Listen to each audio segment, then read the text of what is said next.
Good afternoon, and thank you again for joining us virtually this year for our 2020 annual meeting. We're here today, as we have been all afternoon and this morning, to say thank you. Thank you for your business, for your commitment to CHS. Good questions, hard questions, but it shows your commitment and your belief in the cooperative system. We're also here to give insight into some very important work going on at the company, and one of which was related to the last question I had just received that's coming up a little bit later in this talk here. What we do collectively to empower agriculture has never been more important. Last year at this meeting, we were all so eager to say good riddance to the bad trade situation and the weather impacts of 2019. And then came 2020. The need for us to execute on our strategies and goals was never more important. We promised you we would work towards those strategies every day, and we are. Before I share my thoughts regarding our performance last year and our priorities for this coming year, I want to start with our core value of safety. In a year that became all about health and safety, that seems right. We put the well-being of our employees and of our shared communities first. We can't build our business unless we put relentless focus on safety and health everywhere and every day, and that is exactly what we're doing. Our injury metrics are at record lows for CHS, and our fleet crash performance puts us in the top 10% of fleets in the United States. We met those goals by aggressively targeting the issues that cause the most injuries for our drivers. We demonstrated that when we put a focus on a challenge, we can make a difference.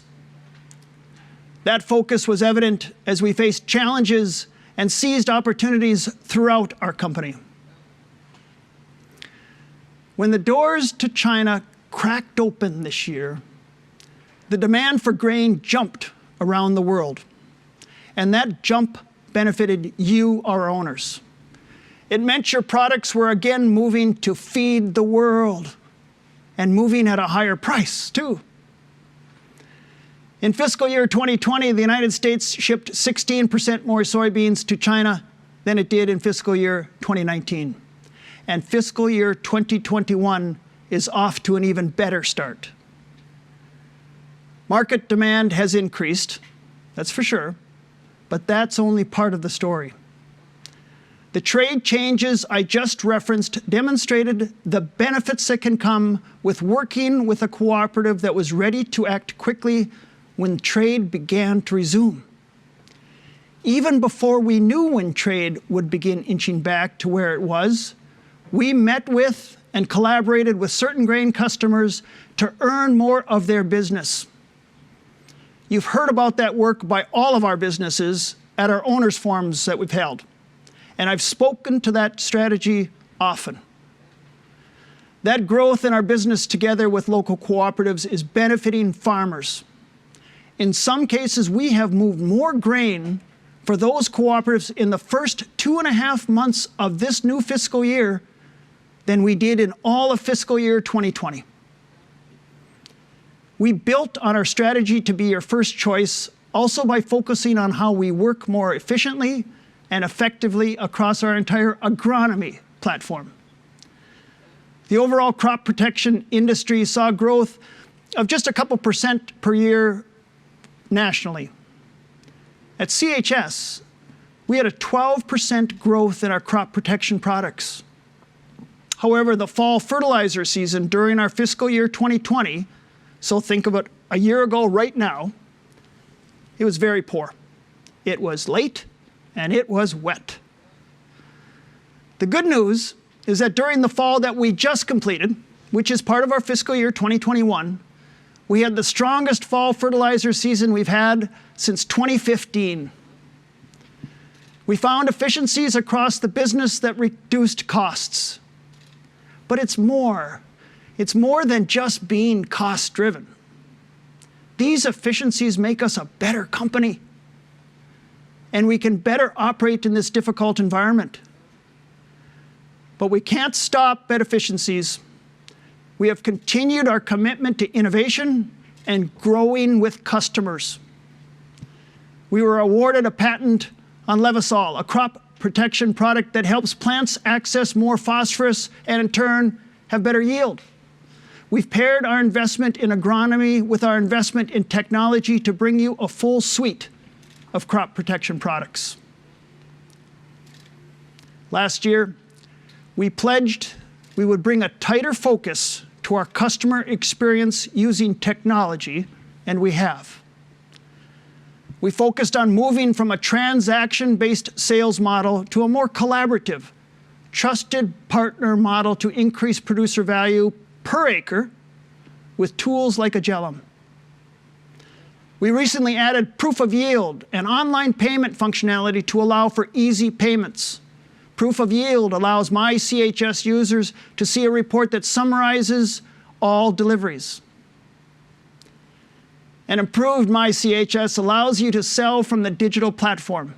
This is about making your lives easier, about adapting to how you want to do business, not the way we necessarily did it.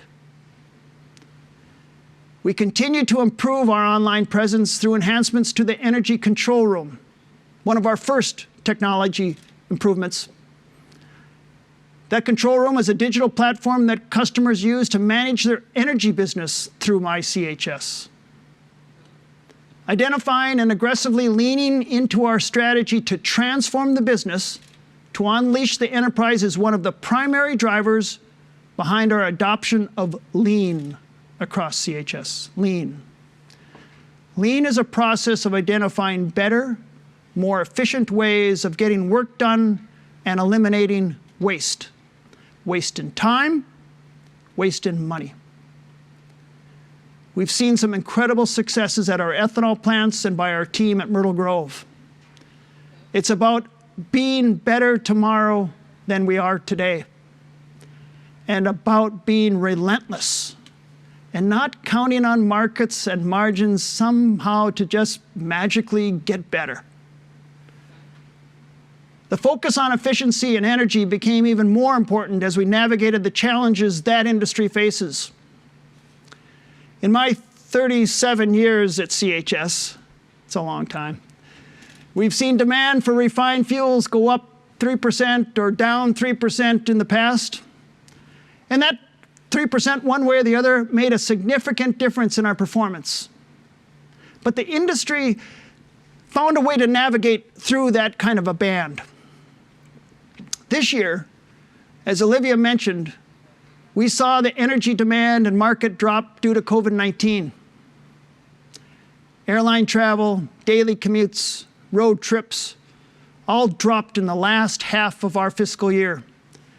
And we, like all energy companies, felt it and had to adjust. We know some of the changes are here to stay.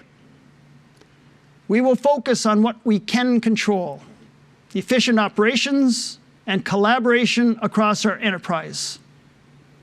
That increased collaboration is what helped us drive to record amounts of premium diesel sold, even in this pandemic, and record earnings in propane.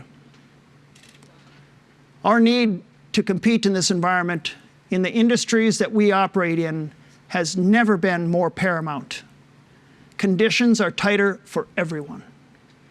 We have to make sure we are connecting our supply chain as tightly as we can and taking costs out of that supply chain to ultimately maximize our performance.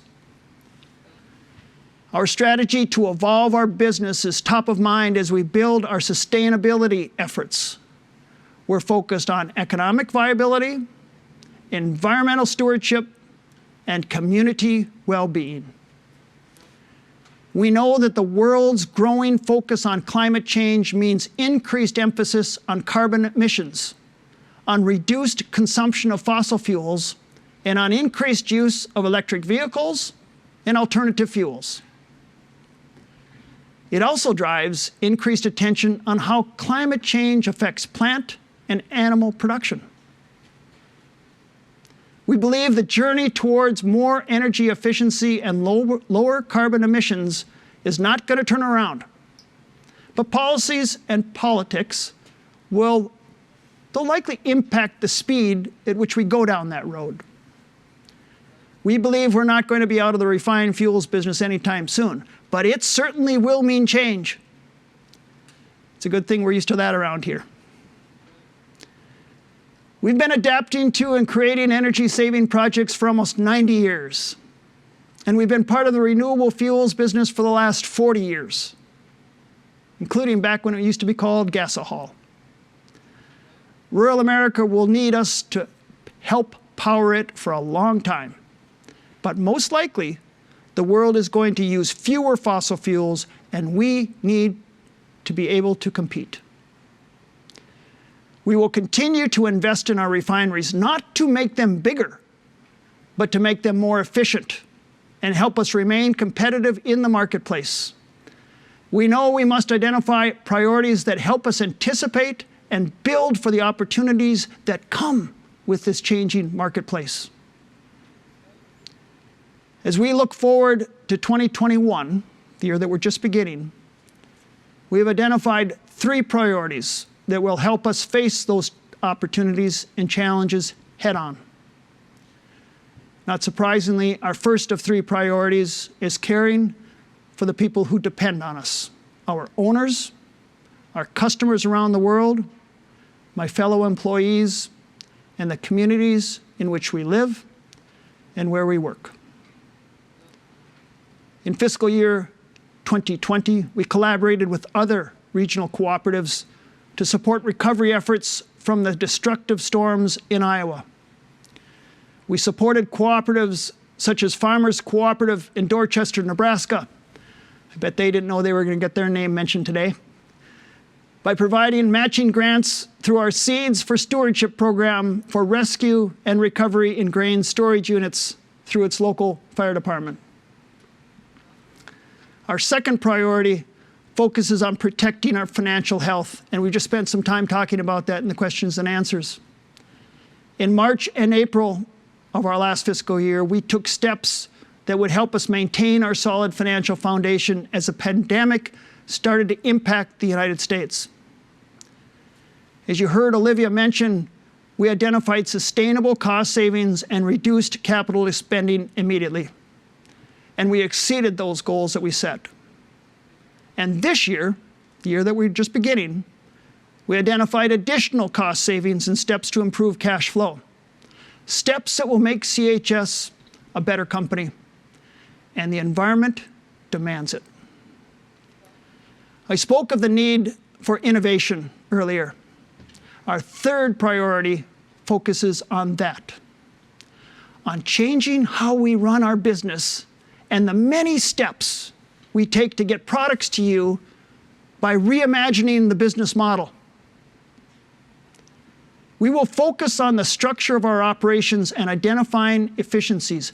Customers will not pay for unnecessary steps, and I won't ask them to. We will focus on connecting more closely with local cooperatives. We're going to do it because the business today requires it. The decisions, they're probably not different decisions than we'd otherwise make over time. The times that we're in, though, requires us to make decisions sooner and to go faster. And that's the opportunity we have. We will continue to respond and to grow in whatever circumstances we face, at whatever pace we face them. Cooperatives are built to last. CHS is built to deliver on our promise to create connections to empower agriculture. We are committed to our purpose, and we are committed to you and to our customers around the world. We are grateful for your commitment to us. When we ended our annual meeting last year, the same time, we counted on seeing each other again this year. And we remain optimistic. We'll see you in Minneapolis next year. We will get through this, ladies and gentlemen. As we have done through our more than 90-year history, and as my tenure as CEO, we will do what is necessary to succeed. Happy holidays. Be well. Stay safe. Take good care of those around you. Thank you again.